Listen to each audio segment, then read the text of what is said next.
Hola, muy buenas, David, ¿qué tal todo? Bien, muy bien, Samuel. ¿Cómo te encuentras? Bien, bien. ¿Mucho trabajo?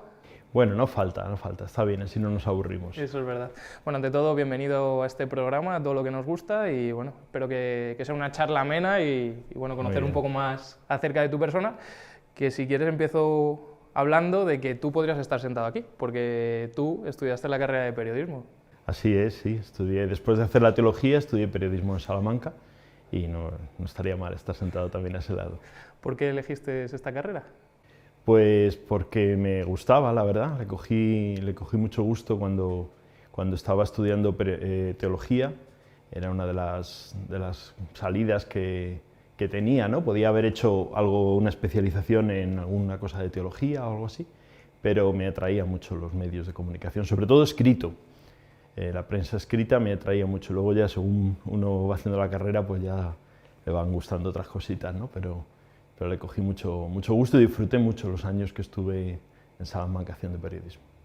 Es curioso porque, por ejemplo, el anterior obispo de Ávila, José María Gil Tamayo, también estudió periodismo. Es como, ¿no?, una carrera que os gusta a los que habéis decidido dedicar vuestra vida a Dios. Yo no sé si hay muchos, pero bueno, la verdad es que unos cuantos sí que lo hemos hecho. Y al final tiene que ver con lo que nosotros hacemos, ¿no? Somos comunicadores y tenemos que comunicar tenemos una gran noticia, que es la noticia de Jesús, y la tenemos que comunicar a todos, ¿no? Entonces yo creo que también es algo que nos sirve y nos ayuda. Es importante transmitir y transmitir bien. Sí, la verdad que es algo importante y creo que es una asignatura que tendríamos que tener obligados los curas en el seminario. Aprender a transmitir, aprender a hablar con otras personas y a vender, entre comillas, ¿no?, bien el mensaje. Pues si quieres empezamos por el principio. Cuéntanos cómo es tu infancia. Bueno, pues yo soy de aquí de Ávila. Mi infancia se desarrolla aquí en esta ciudad y en este barrio, en el barrio de San Juan y de San Esteban, ha sido donde yo he nacido. Y aquí viví mis primeros años, pues estudié en el Colegio Diocesano de pequeño, la EGB, y pronto pues sentí la llamada de Dios y marché al seminario de aquí de Ávila primero, donde estuve 3 años. Y después, pues profundizando un poquito en esa llamada, me sentí tocado un poco por el mensaje de Santa Teresa y decidí continuar mi vocación a la vida religiosa en la familia de la Santa, en los carmelitas. Y entonces marché a Toledo. En Toledo teníamos nosotros el seminario menor, mientras hacíamos el bachillerato y eso. Y ahí estuve en Toledo 4 años que fueron pues geniales, porque éramos un grupito de unos 20 chavales y tal, allí en el convento y eso. Y terminado el tiempo de lo que era antes, hace mucho ya, el BUB y el COU, pues ya di el paso para entrar en el noviciado. ¿Cómo es ese momento en el que sientes la llama de Dios? ¿Lo recuerdas exactamente? ¿O es como más una evolución, un proceso? Es una evolución, es un proceso, sí. Es algo que te sientes un poco pues como cuando uno elige una carrera, cuando elige algo, ¿no? Hay algo que te seduce y vas profundizando pues con la ayuda de otras personas, también con la oración, con una vivencia un poquito interior. Y llega un momento en el que das el paso, ¿no? Dices, sí, pues quiero seguir a Dios y quiero hacerlo en este estilo de vida, ¿no? Y bueno, pues también es algo que vas descubriendo poco a poco, ¿no? No es un fogonazo así como una película, sino que es algo que vas viendo poco a poco y vas comprendiendo también cómo es esa vocación a la que te sientes llamado. No es como, digamos, un camino totalmente lineal en el que tú empiezas y terminas, sino que No, claro. hay momentos en los que quizá... Hay momentos en los que tú piensas y después será este mi camino, no lo será. Y yo creo que eso es muy bueno, ¿no? Es muy bueno siempre volver a pensar y volver a descubrirte, ¿no? Porque también te das cuenta de cuál es tu vida, no sigues una inercia, pues ya he entrado, hago esto y ya está, ¿no? Sino que es la vocación religiosa es una vocación de relación con alguien que es con Dios, ¿no? Y como toda relación, pues necesita ser contrastada y tienes que ir avanzando en ella, ¿no?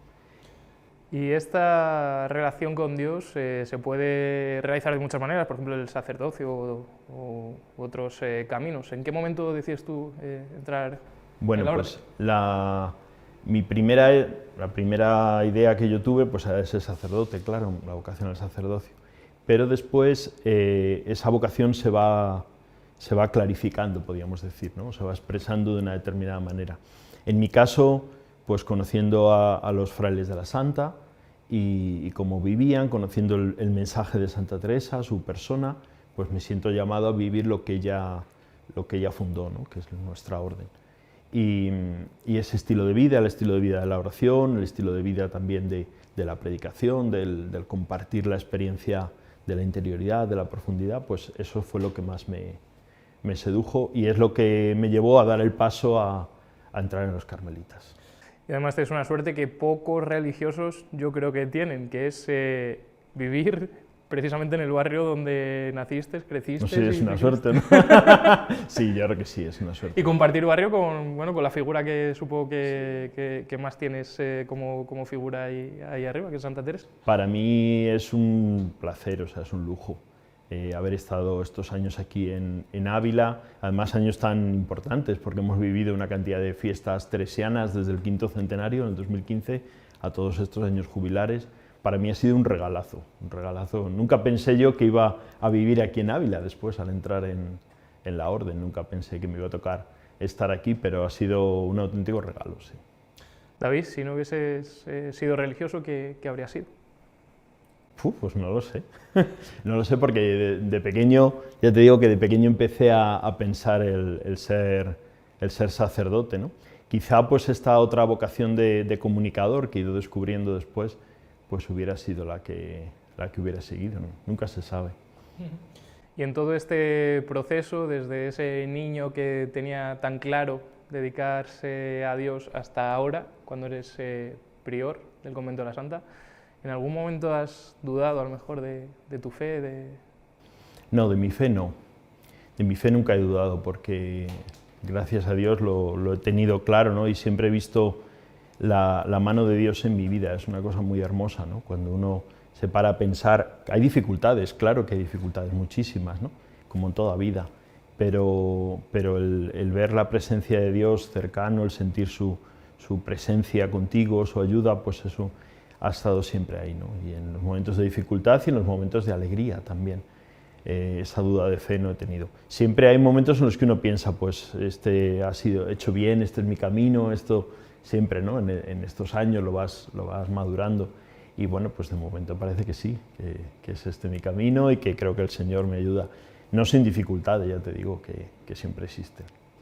También he visto por ahí, por internet, que pasaste un tiempo en el desierto de Las Palmas, en Castellón, en Benicassi, ¿no? Sí, de Benicassi. Allí teníamos el noviciado y estuvimos un año, suena así, es como un año y una semana, como suena condena, pero no lo es. Y allí teníamos el noviciado. Cuando acabé el BUB y el COU, pues entré en el noviciado, el año 94-95, hace mucho ya. Y en un sitio precioso, porque es un lugar, para alguien de aquí de Castilla, el abrir la ventana y ver el mar todos los días abajo, pues es una cosa así como muy bonito, ¿no? Y fue un año muy curioso, fuimos bastantes compañeros, éramos 13 entonces haciendo el noviciado de toda España, estábamos allí. Y ese es el año en el que nosotros, como si dijéramos, te enseñan a ser fraile, ¿no? Es el año en el que aprendes las cosas de la orden, en el que aprendes cómo tienes que vivir y que tienes que profundizar en este camino de seguimiento de Dios al estilo de Santa Teresa, ¿no? Y allí estuve un añito, sí. ¿Y qué os enseñan? No sé si es una parte un poco más teórica, espiritual, un poco bueno, más conceptual o también cosas prácticas. De todo, aprendes a vivir en un convento y también aprendes pues, cosas, hay una formación intelectual, ¿no? Hay una formación en los santos nuestros, en lo que se llama el carisma, ¿no? Lo que Santa Teresa y San Juan de la Cruz pues, han querido para esta familia que ellos fundaron. Ese carisma es lo que nosotros aprendemos, ¿no? Y se estudia un poco pues sus obras, sus estudios. Luego hay una formación también teológica, humana. O sea, de estudiar vamos servidos, ¿eh? Y luego también, pues claro, la convivencia, hay tu tiempo de oración, hay todo un proceso espiritual también que se va siguiendo. Te preguntaba esto porque yo todos los veranos, o casi todos los veranos, voy a Benicassi, a un festival de música reggae que se hace allí, que es el Rototom, y muchas veces subo ahí arriba. Sí. Y... Nosotros participábamos del festival, pero a lo lejos, ¿eh? Porque se oía desde ahí arriba. Y veis todas las tiendas de campaña plantadas, inmenso, ¿verdad? inmenso, Sí. se ve todo ahí abajo. Yo me acuerdo de la vista que había desde ahí arriba, de decir, jugar, qué inmensidad. El lugar es muy bonito porque luego a la parte de atrás está el monte y el desierto está en el medio, el monasterio, y la parte de abajo con la playa, sí. Y David, ¿cuáles son tus hobbies? ¿Puede tener hobbies un carmelita? Hombre, claro. Sí. Sí que hay hobbies. Bueno, ahora yo digo que últimamente casi Santa Teresa es mi hobby, ¿no? Porque siempre me ha atraído mucho, pero estando aquí en Ávila como que uno tiene la obligación de profundizar un poco más, ¿no? Entonces su lectura, el conocerla y tal. Después me gustó mucho la bicicleta, yo salía mucho a montar en bici, tenía mi bici de carreras y hacía mis kilómetros, ahora se nota que no, ¿verdad? pero sí, fui muy aficionado a montar en bicicleta. Y luego los primeros años, cuando estuve en Salamanca estudiando y tal, pues tuve un hobby muy fuerte que fue un poco la informática, ¿no? Me gustaba mucho las cosas de las páginas web, estuve un tiempo incluso programando algunas cositas, hice mis pinitos de programación y eso, ¿no? Bueno, distintas cosas. Eso de la informática lo tengo todavía ahí, aunque no tengo mucho tiempo ya para profundizar, la verdad. Bueno, siempre habrá tiempo, ¿no? Sí. David, ¿y cómo es la vida en un convento? ¿Cómo es el día a día? Pues normal, diría yo, para nosotros, claro. Bueno, nuestra vida está centrada, principalmente quiere estar centrada en Dios, ¿no? Entonces, nuestra vida está marcada por unos fuertes momentos de oración. Y bueno, pues tenemos, tanto al comienzo del día, como a mediodía, como a la tarde, tenemos un momento de oración comunitaria. ¿A qué hora comenzáis el día? Pues comenzamos a las 7:30 con el rezo de laudes, que se llama, es la primera oración de la mañana, el rezo de laudes, y después tenemos casi una hora de oración silenciosa, todos juntos en nuestro oratorio, en la capilla, ¿no? Y luego ya pues comienza la jornada habitual, ¿no? Pues cada uno va un poquito a sus quehaceres, todos tenemos que celebrar la misa a una de las horas, y luego pues ahí tenemos nuestros quehaceres pues de confesar, de preparar a lo mejor unas charlas, otros tienen que atender las labores de la casa un poco, ¿no? Imagínate una casa tan grande, pues siempre tiene sus cositas, ¿no? Entonces cada uno tiene su tiempo de trabajo, ¿no? Hay otros que se dedican a lo mejor a la investigación y publican algún libro, otros dan charlas, o sea, bueno, cada uno está un poquito distribuido, cada uno hace su trabajo. Luego nos juntamos otra vez antes de comer, tenemos una pequeña oración, y la comida, y luego tenemos una cosa que Santa Teresa, que era muy sabia ella, decía que no valía solo con tener tiempo de oración, sino que había que tener lo que ella llamaba tiempo de recreación. O sea, que si tenías una hora de oración, tenías que tener una hora también con tus compañeros de comunidad, con tus hermanos, ¿no? Pues para charlar, para hablar, para hacer comunidad de verdad, ¿no? Y eso lo tenemos después de las comidas. Tenemos un ratito en el que, pues o bien viendo la tele o conversando de algún tema o alguna cosa. Y luego por la tarde, pues lo mismo, cada uno tiene un poco su horario. Pues a lo mejor un fraile más mayor pues tiene que salir a pasear, pues que da un paseito por la ciudad, yo qué sé, bueno, algo así, ¿no? Y después terminamos la jornada con otro momento de oración. Tiene el rezo de vísperas y un momento de oración también, unos 50 minutos de oración silenciosa, oración teresiana que se llama, y después la cena, la recreación, y se termina con lo que se llama el rezo de completas, que es una pequeña oración antes de irte a descansar, ¿no? Entonces, como ves, la vida es muy reglada, ¿no? Tenemos una regla, unas horas en las que tenemos que vivir, ¿no? Y dentro de eso, pues cada uno desarrolla su labor. ¿Cuántos hermanos vivís juntos? Pues esta casa es, ahora, tal y como están las cosas, es privilegiada, somos 7. Te parecerán pocos a lo mejor, pero hay comunidades más pequeñas. Y ahora somos 7 aquí en Ávila, en la Santa. Y entre 7 personas que viven todo el día juntos, que comparten tantos momentos de reflexión, de introspección, supongo que se crearán unos lazos muy fuertes. Claro, o sea, al final pues estás viviendo con alguien, ¿no? Es como cuando tú estudiabas en la carrera y tenías en un piso a tus compañeros, pues al final pues les coges cariño, ¿no? Dice Santa Teresa que no hay tan bruto que viviendo junto con otro no se torne en cariño, ¿no? Pues igual, sí, se crean unos lazos fuertes, y eso es lo hermoso, ¿no? Lo bonito, porque el religioso no solo vive él su experiencia, no solo vivimos cada uno, sino que vivimos en comunidad. Y es ahí en comunidad donde se ven las verdades, ¿no? Porque uno puede pensar que es muy bueno, muy santo, pero si no tragas al de al lado o no, pues hombre, hay algo falla, ¿no? Entonces es una cosa muy hermosa cómo se juntan ese cariño que te coges con los hermanos, con la propia vida interior y de oración. ¿Y cuántos años tiene el más joven de los 7? Pues ahí tienes delante, el más joven soy yo. Lo queréis imaginar.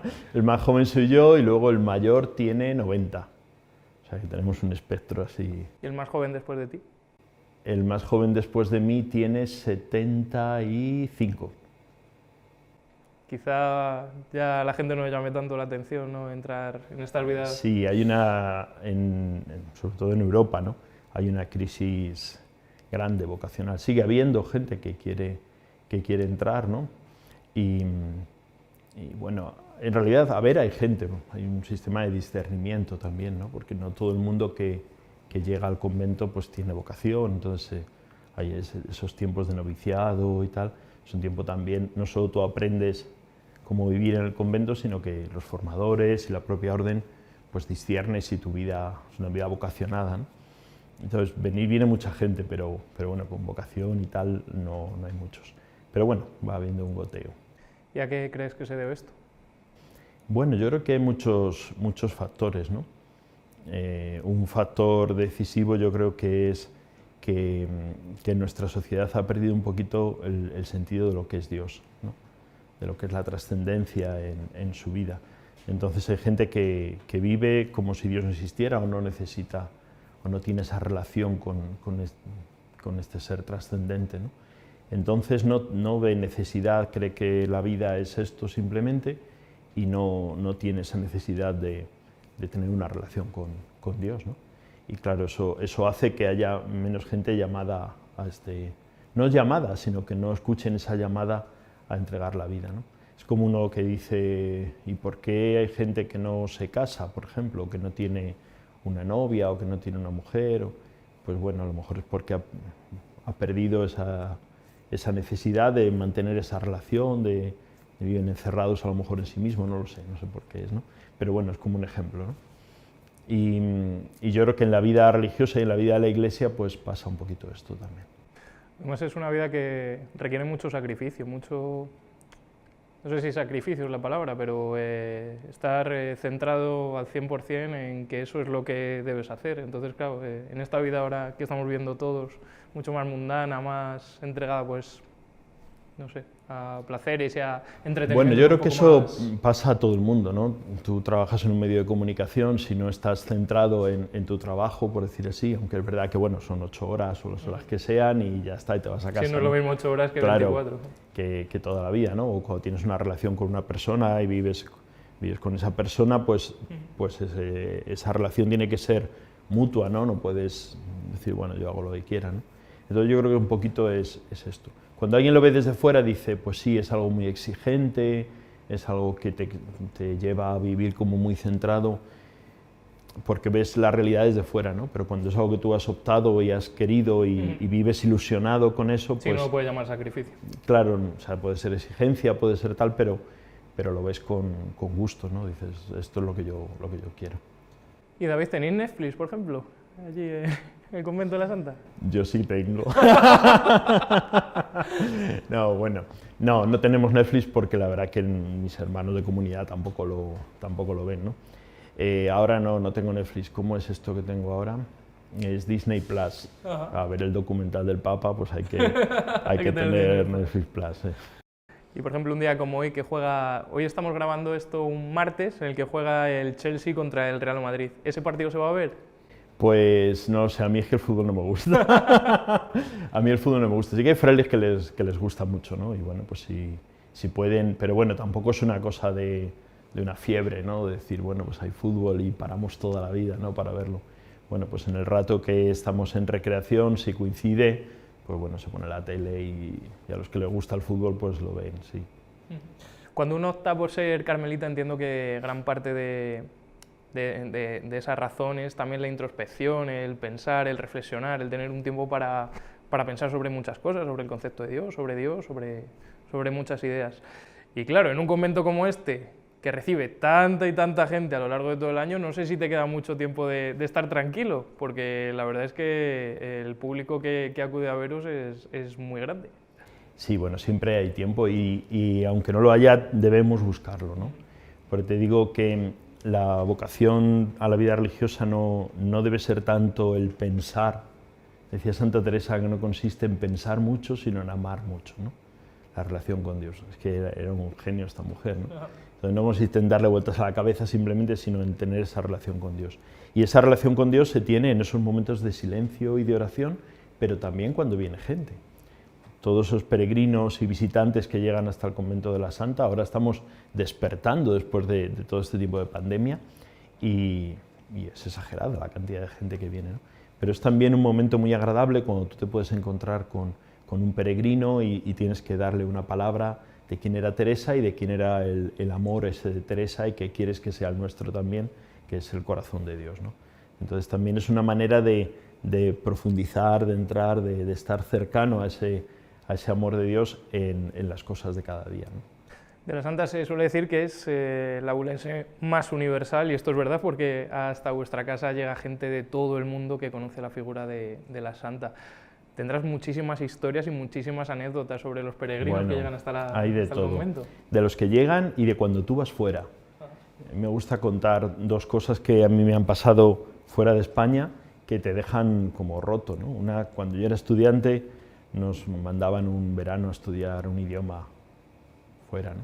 A mí me mandaron a Estados Unidos y yo iba, pues hombre, chuleando que era de Ávila, ¿no? Que una ciudad tan bonita y que todo es tan moderno, pues aquí mira qué muralla tenemos y tal.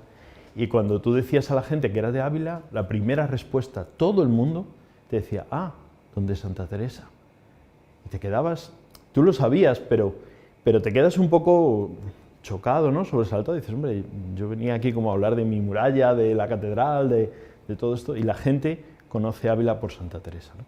Y otra cosa que me sucedió en Praga, iba con un compañero a hacer unas entrevistas y unos trabajos, y un día, una tarde, paseando por esa preciosa ciudad, entramos en una iglesia de los dominicos de Praga. Estuvimos ahí un ratito rezando y un fraile muy mayor se acerca a nosotros y nos pregunta que de dónde éramos. Y le decimos, somos de Ávila. Y no, somos de España, le dijimos, somos de España. Y dice, ah, de España, la tierra de Santa Teresa.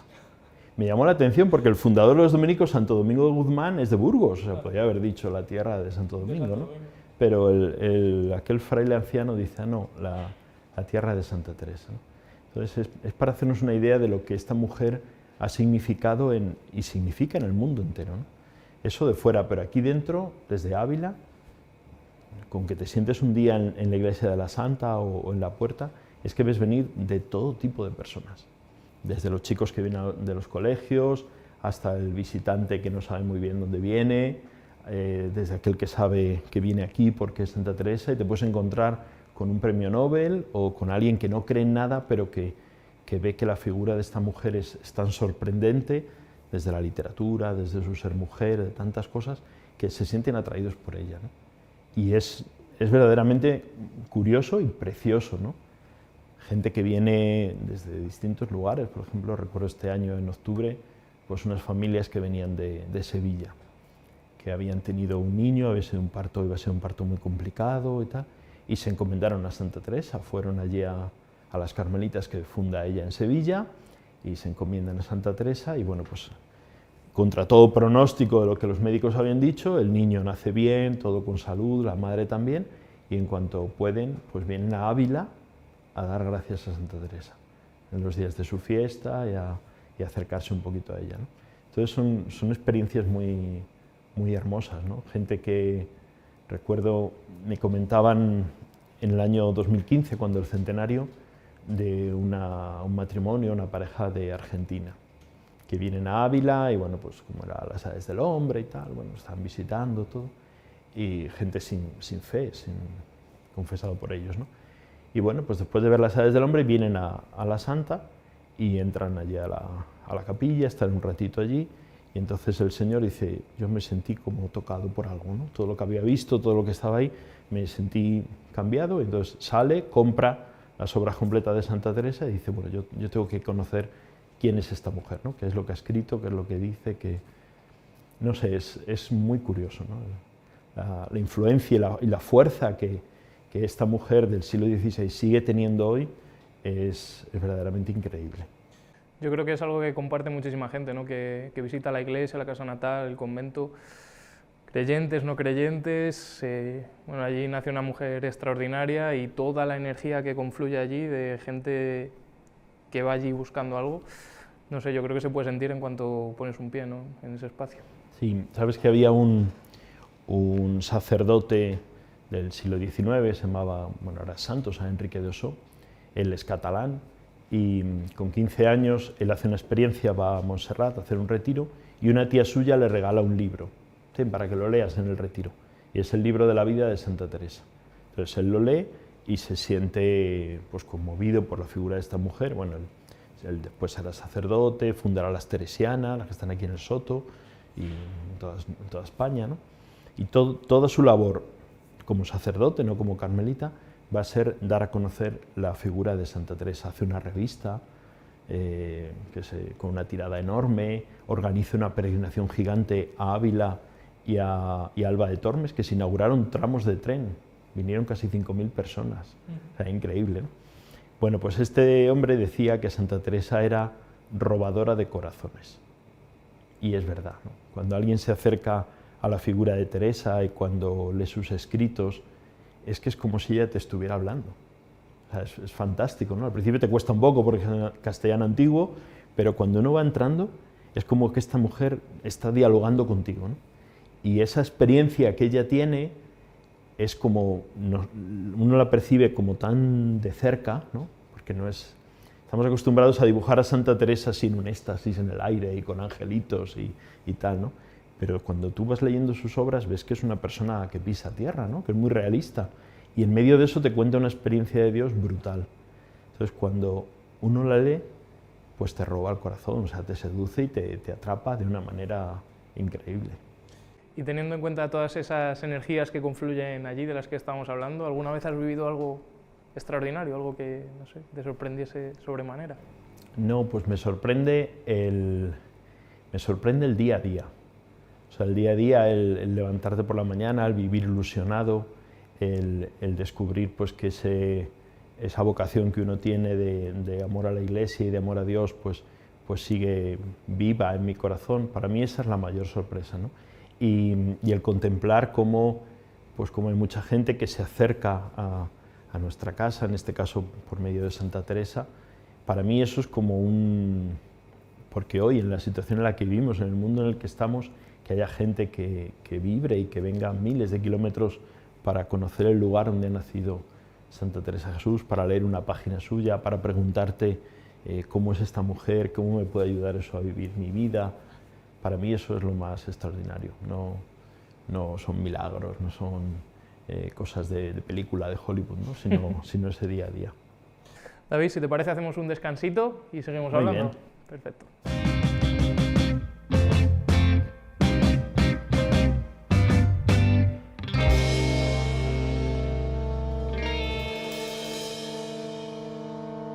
David, estamos aquí de nuevo tras esta primera parte de la entrevista. ¿Qué tal? ¿Estás a gusto? Muy bien, fenomenal. Muy bien, pues si quieres seguimos hablando de ti y bueno, de la Santa. Vale. ¿Qué te atrae tanto de la Santa? ¿Qué es lo que más te atrae de su figura? Pues mira, lo que más me atrae es que es una persona que es capaz de vivir con una pasión brutal su encuentro con Dios. Y no es un encuentro teórico, no es un encuentro lejano, sino que es algo que ella pone toda la carne en el asador, ¿no? Y esa capacidad de vivir así es lo que más me atrae, ¿no? Es una mujer que te seduce por eso, porque tú ves que a cada paso ella se deja tocar por ese Dios y le cambia la vida, ¿no? Y es capaz de poner toda su vida y no se pone nada por delante. Cuando uno piensa una mujer en el siglo XVI que hiciera lo que ella hizo, es que es tremendo, y ya de mayor, o sea, fundó 17 conventos en los últimos años de su vida, los últimos 20 años de su vida, ¿no? y se peleó con todo el mundo. ¿Por qué? Pues porque ella tenía clara que lo hacía por Dios y no le importaba escribir al rey Felipe II y exigirle no sé qué, o hablar con el cabildo de Toledo y cantar a las 40 para que le dejen fundar. Y toda esa experiencia tan audaz es lo que a mí me emociona de ella, ¿no? Y luego cómo ella vive una relación con Dios muy profunda. Se siente verdaderamente amada y querida por Dios, ¿no? Y toda su locura de vida es querer agradar y querer estar con ese Dios y hacer la obra que Él quiere, ¿no? Entonces, todo eso es un cóctel que a mí me encanta. Esto se circunscribe a su relación con Dios, pero yo creo que gran parte también de esa fuerza y de esa internacionalidad es precisamente que Santa Teresa se puede abordar desde muchos prismas, desde muchas caras, incluso para las personas que no son creyentes también es un personaje muy atractivo. Sí, ella es un personaje poliédrico, o sea, tú puedes acercarte a ella, hay gente que se acerca por la literatura, hay otros que se acercan por el arte, hay otros que ven pues, la figura como mujer y dentro de la sociedad, también, como no, la parte religiosa, mística. O sea, Santa Teresa tiene como muchas caras, pero todas confluyen en lo mismo, ¿no? Todas confluyen en esa relación con Dios. Pero quizá lo que le hace atrayente a Teresa es que tiene una palabra actual hoy, porque hay muchos santos que han sido enormes, pero hoy a lo mejor suenan o están en otro momento, en otra época, ¿no? Pero Santa Teresa tú la lees y parece que es de hoy, que lo que está escribiendo te lo escribe para el día de hoy. Tú dices, pero si lo escribió en 1500 y pico, ¿cómo puede decir? Bueno, pues quizá eso es lo que más... Sabes que, por ejemplo, en muchas universidades de Estados Unidos ahora están estudiando la figura de Teresa desde la visión de la psicología, desde otros prismas de ciencias más modernas, ¿no? Es una cosa muy curiosa.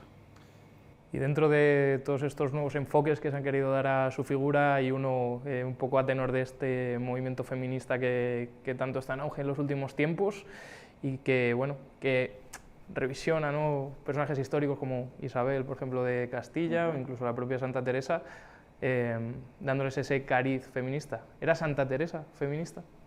No, no era feminista con el sentido que hoy entendemos el feminismo. No lo era, ni siquiera... hay otra santa carmelita, Santa Edith Stein, que fue una gran filósofa del siglo XX, pero brutal, ¿no? Y que después acabó de carmelita y murió en Auschwitz, en el campo de concentración. Ella tiene varios escritos sobre la mujer, el sentido de la mujer y el feminismo, fue de las que luchó por el voto de la mujer y tal. Bueno, pues ni siquiera ese estilo de feminismo es como el que tenemos, ¿no? Entonces hay un poquito que distinguir. Pero Teresa sí que vive su ser mujer con una profundidad increíble, ¿no? Hay un texto que siempre citamos del Camino de Perfección. El Camino de Perfección es una obra que Santa Teresa escribe cuando funda el convento de San José. Las monjas saben que tiene otro libro escrito, el libro de la vida, donde habla de oración, y le piden, pues cuéntenos algo de oración, ¿no? Y Santa Teresa escribe ese libro con mucha libertad, pensando que no lo va a leer nadie nada más que sus monjas, ni censores, ni nadie, solo ellas. Entonces escribe con una libertad terrible, ¿no? Y hay un momento en la primera parte del libro donde ella dice, hablando con Jesús, ¿no? Dice, bueno, Señor, las mujeres vivimos acorraladas, no podemos hacer nada que no sea censurado, que no sea criticado por la gente del mundo, ¿no? Dice, y todo lo tenemos que vivir en silencio. Y ella se desahoga con Jesús de una manera hermosa, ¿no? Dice, tú siempre encontraste más fe en las mujeres que en los hombres. Y ahí estaba pues tu Madre Santísima, la Magdalena, cita a varias mujeres, ¿no? Dice, no como nosotras, que todo esto lo tenemos que vivir en silencio y callado, pero no lo creo yo de vos, Divina Majestad, ¿no?, llamaba Jesús, que sois juez justo, y no como los jueces de este mundo, que al fin todos varones e hijos de Adán, no hay virtud de mujer que no tengan por sospechosa. O sea, es un texto increíble, ¿no? Bueno, pues ese libro lo leyó un censor y lo tachó, pero lo tachó bien tachado, ¿eh? Y no se ha podido leer hasta hace a lo mejor pues 30, 40 o 50 años, ¿no?, ese texto. Se ha podido leer porque la tinta del censor era muy buena y la de la santa era muy mala, porque ella la hacía con cosas de hierro y tal, ¿no? Entonces al final la tinta buena se ha ido y la de la santa ha salido y se ha podido leer, ¿no? Pero bueno, eso revela un poquito ese sentimiento que tiene Teresa. No es el feminismo como el que hoy en el que vivimos y entendemos, pero Santa Teresa tiene esa realidad de saberse mujer y de saber que, pues eso, que Dios no juzga como juzgamos en el mundo, ¿no? Sino que ve el corazón y que juzga a todos por igual y que va a ser capaz de reconocer ese amor a la mujer, ¿no? Y tiene cosas muy curiosas que a lo mejor hoy no entendemos, por eso es necesario estudiarlo, ¿no? Por ejemplo, para Santa Teresa la clausura que impone a las monjas, ¿no? Con las rejas y todo eso, así como en la sociedad era un poco entendida como por tener a la mujer ahí quieta, ¿no? Pues Santa Teresa lo entiende al revés, ¿no? Dice, es nuestro espacio de libertad, aquí no entra nadie. O sea, dentro de la clausura somos señoras, ¿no? Somos nosotros las señoras del lugar. Es muy curioso cómo ella percibe ese sentimiento de la mujer y cómo sabe los grandes valores de la mujer que en el mundo están cuestionados, ¿no? Como ella los defiende, incluso cuando está fundando la orden, dice, maldigo la hora en que dejé la orden en manos de varones, ¿no? Pues empezaron a pelear, aquello fue un desastre, ¿no? Y fueron las mujeres, las hijas de Teresa, las que siguen adelante con la reforma, porque entre los frailes y los visitadores y tal, montaron unos líos increíbles, pero son ellas, con ese espíritu que tenía Santa Teresa de mujer recia, las que continúan con la reforma, y algunas de las que entraron aquí con ella, que eran casi analfabetas, pues tienen el valor de ir a Francia a fundar, de ir a los Países Bajos a fundar y extienden toda la orden por Europa. Y eso lo han vivido y lo han mamado del espíritu de Teresa, ¿no? De ese feminismo real de ella, ¿no? O sea, del valor de la mujer. Hay que vivir con esa fuerza que tiene la mujer y que sabemos que el único que nos va a mirar siempre así bien es Dios, ¿no? Dios siempre nos reconoce en nosotras como lo que somos. David, ¿qué puede aprender un ciudadano del siglo XXI en su vida diaria de Santa Teresa? No te digo tanto en la relación con Dios, sino bueno, para su vida diaria, ¿qué le puede aportar en su relación con los demás, su relación con su trabajo, con su familia? Pues yo creo que muchas cosas. La primera es la honestidad.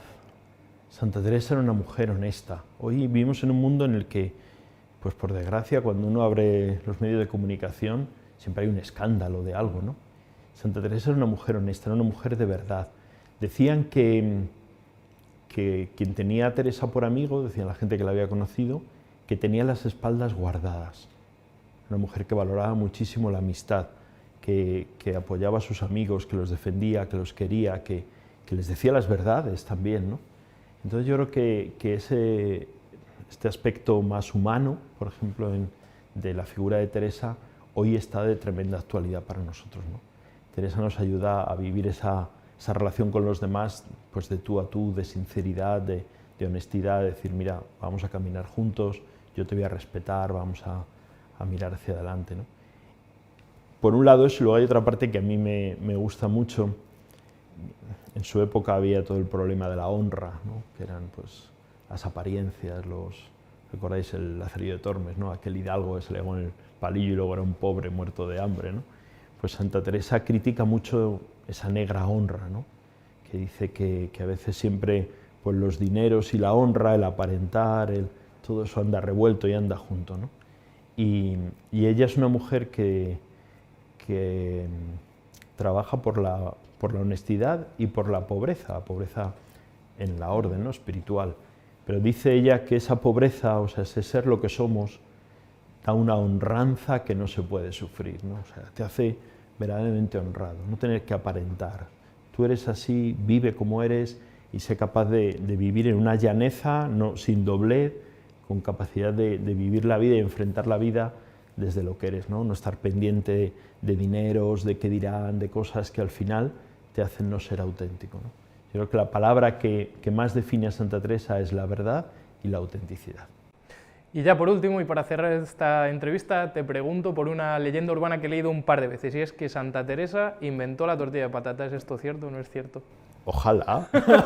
Sería un gran invento, una gran inventora. No, no lo sé, no lo sé. No, no lo sé y no creo. Sabes que a Santa Teresa se le atribuyen muchísimas cosas, ¿no? Y una de ellas pues puede ser esta, la tortilla de patata, ¿no? Pero no creo que la inventara ella. Al menos no consta. Perfecto, David, pues muchísimas gracias por estar aquí con nosotros y hemos estado muy a gusto. Espero que tú también. Precioso, ha sido genial. Gracias, Samuel. Gracias a ti.